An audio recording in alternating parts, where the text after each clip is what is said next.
I'll have to admit, I'm a pretty good mover. I'm pretty good at most exercises. I mean, I can hold my own, but there's always one that's eluded me and I've never been really good at, and it's been frustrating. It's been my Achilles heel, and I've sometimes just put it up on the shelf trying to forget about it, but then it always comes back.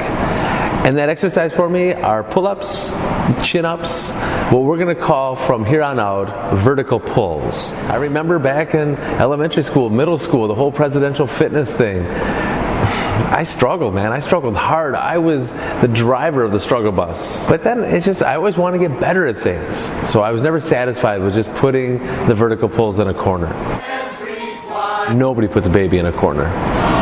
So what I've come to find out and appreciate is that I was attacking the vertical pulls all in the wrong way. I was trying to practice. I was trying to do as many as I could do, and that wasn't helping out. What I needed to do, and I've come to this better understanding, and I've become stronger in my vertical pulls because I've realized I shouldn't be practicing so much. I shouldn't be trying to get out as many reps as I can in the vertical pulls, hoping and praying that it just magically appears. I need to train the movement. In case you're like me and you struggle doing vertical pulls, I'm going to give you some pointers and some exercises to actually help build the movement instead of just practicing chin-ups and doing it ugly. What we need to establish first is our core. Where is your core in this? And you might be thinking to yourself, Corey, this is not a core exercise. It's a back exercise. But mind you, all movement comes through the core. So why should it be different with the vertical pulls? I'm going to put you right on your back, totally not up on the chin-up bar, and I'm going to have you do some dead bugs. At Fitness Lying Down, we have 101 different variations plus more of dead bugs. And we're always using our ultimate sandbag. And why is that? We want to tie in our lats, our upper back muscles, those ones that we're using for those vertical pulls. And we want to tie that together through the abdominals and through your hips to create that stability.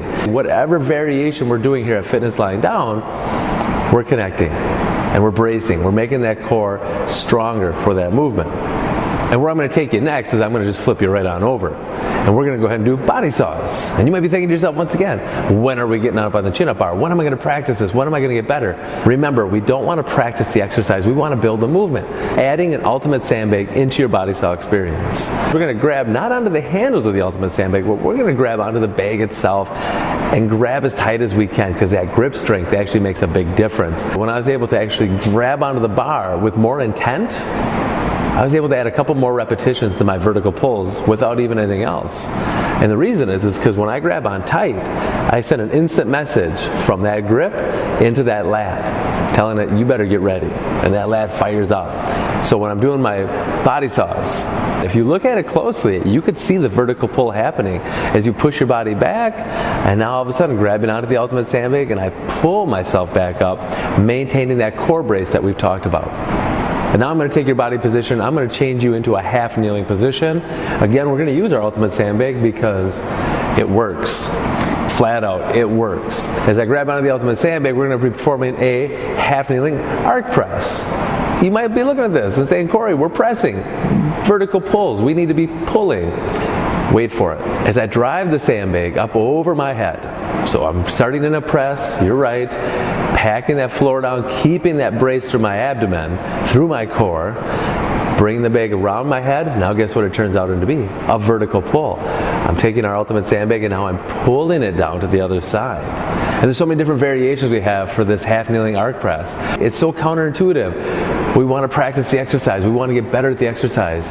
But we need to establish better body movement. We need to build that strength in these movement patterns.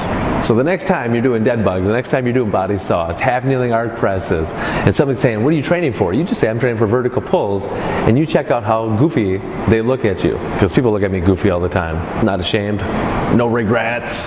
But I'm going to tell you this, with everything that I've given you here, you are going to find yourself being that much more stronger in the vertical pull, more than if you try to practice it with lousy form. And you're going to be thinking to yourself, dang, Corey, thank you. Thank you for giving me this. You know what my response is going to be? You're welcome.